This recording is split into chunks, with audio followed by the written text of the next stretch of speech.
Isang opisyal ng DPWH ang tumawag umano sa isang senador para sa nais nilang insertion sa panukalang 2026 national budget.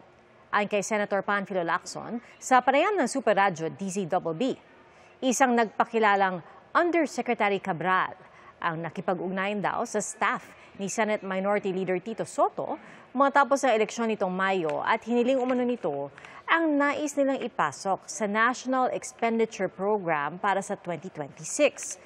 Sa hiwalay na panayam, sinabi ni Senator Tito Soto na tinanggihan niya ang anyay alok sa kanya na magsumite para sa NEP dahil baka lumabas na siya mismo ang nagsingit sa budget.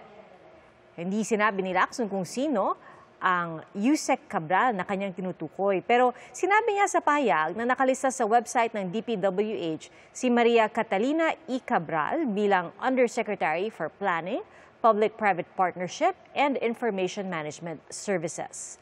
Sinusubukan pa ng GMA Integrated News na makunan ng reaksyon si Undersecretary Cabral na isa sa mahigit 40 individual na nasa Immigration Lookout Bulletin Order dahil sa issue sa mga umano'y maanomalyang flood control project.